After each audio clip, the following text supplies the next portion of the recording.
If Roe versus Wade gets overturned, there will be mayhem in these streets.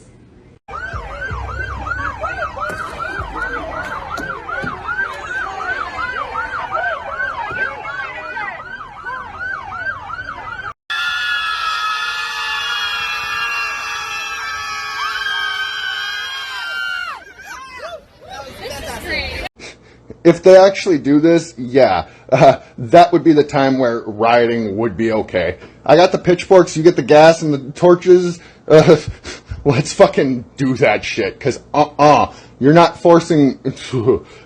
No. Hey, TikTok. Do you ever wake up in the morning and think you just want to burn it all to the ground? And what I mean by burning it all to the ground is those old white men and the women who support them who want to tell me what to do with my body.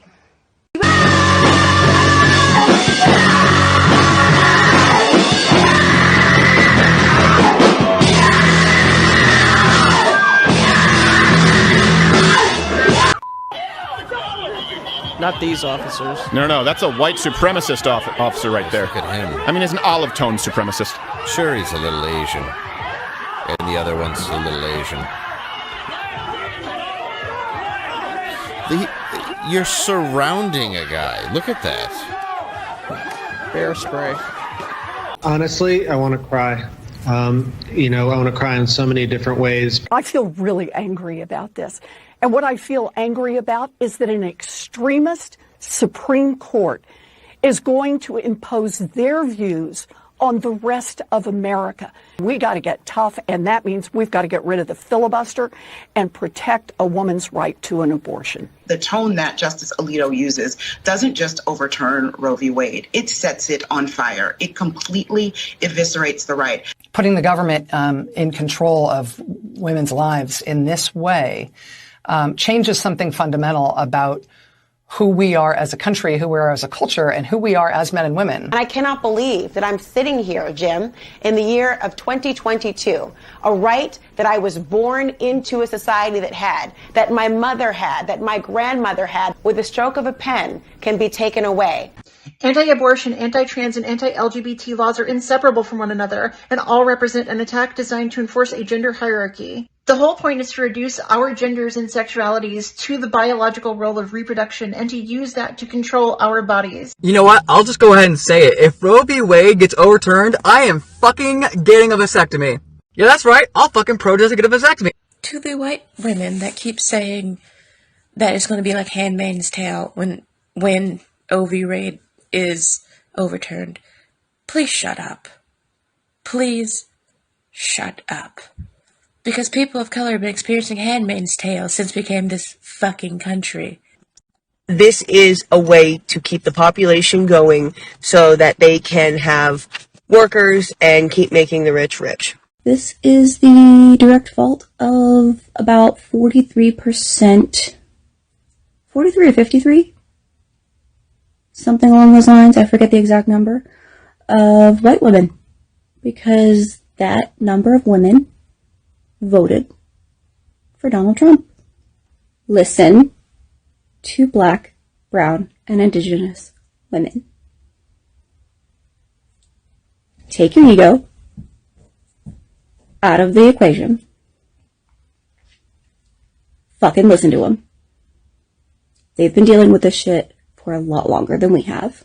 Angling for decades now, and we are going to fight back. We're going to make a judgment that is going to say that no one can make the judgment to choose to abort a child based on a decision by the Supreme Court. I think goes way overboard. You think the global protests around George Floyd were big? You just fucking wait when you launch an attack on 50% of the American population. If you supported the use of violence to defend abortion clinics when the state recognized abortion rights and the cops were doing it, you should have zero problems with people outside the law now doing the exact same thing. Seriously, shout out to whoever the hero was within the Supreme Court who said, fuck it, let's burn this place down. It's time for revolution.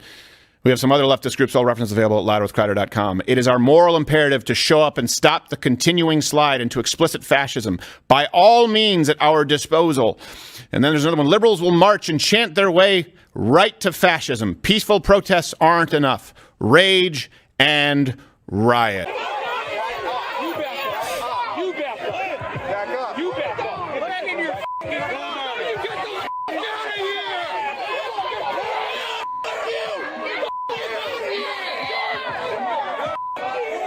Aborted babies being burned and then used for electricity?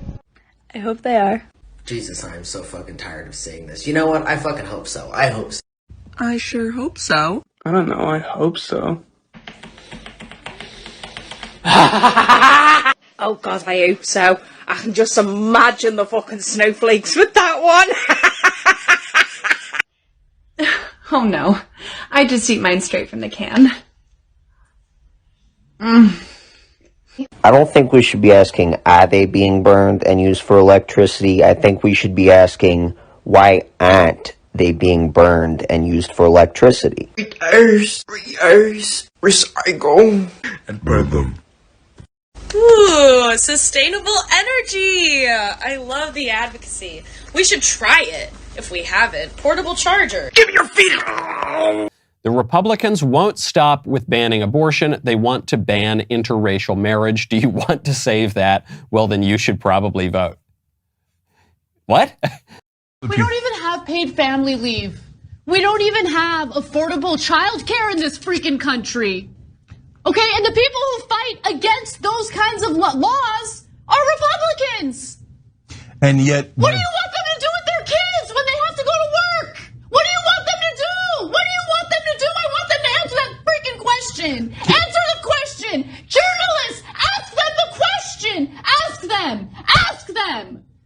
Isn't it amazing? Ask them the goddamn question.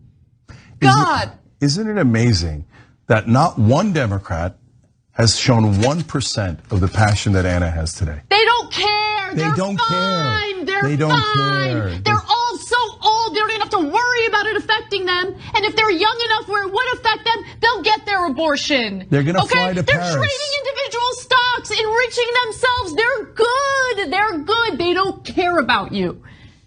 Make sure you understand that and you feel it in your bones. They don't care about you at all.